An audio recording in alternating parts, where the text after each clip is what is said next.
Jamaah yang dirahmati Allah, pengurus Masjid Jami' Al-Ittihad, legenda wisata yang dicintai Allah, para orang tua yang kami cintai, para bunda yang hadir.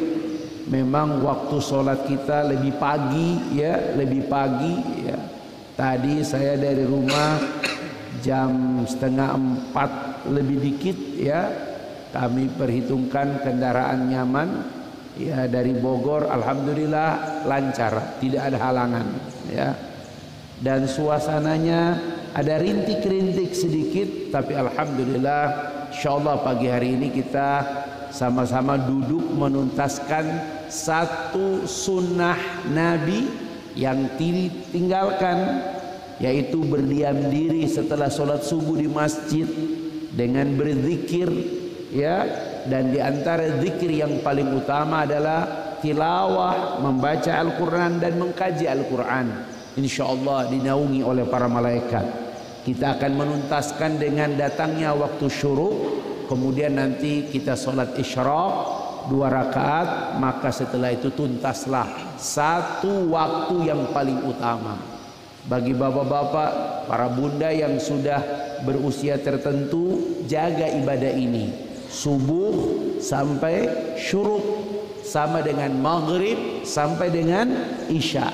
Tidak keluar, tidak berjalan, fokus. InsyaAllah kita tuntaskan rangkaian ibadah kita pagi hari ini.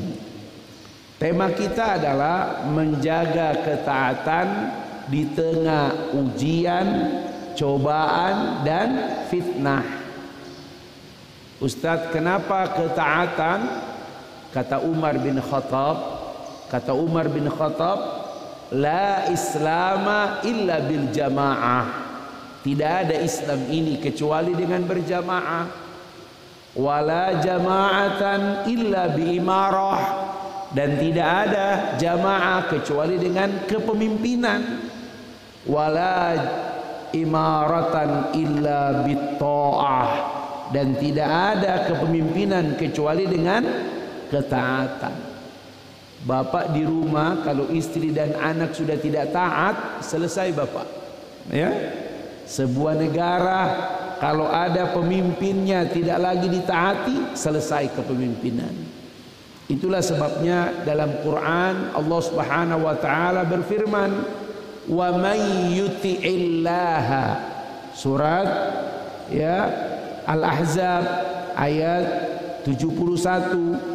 Wa may yuti'illaha wa rasulahu faqad faza fawzan 'azima.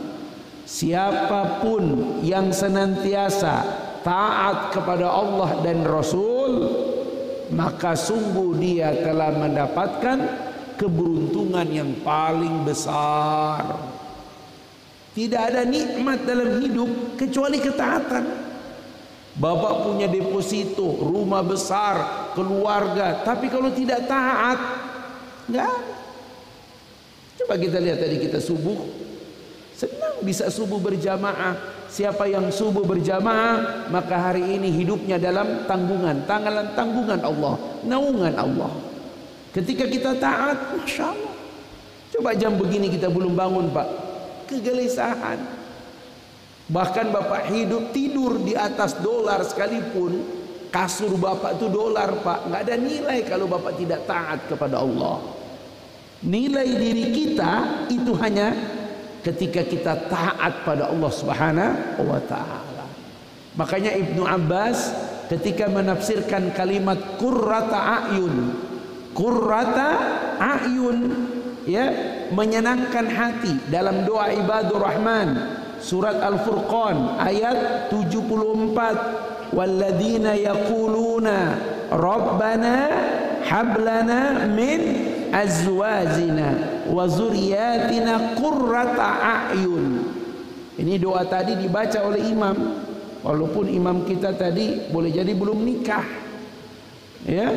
Doa itu makruh dibaca yang belum nikah, karena doa ini doa paling lengkap tentang keluarga.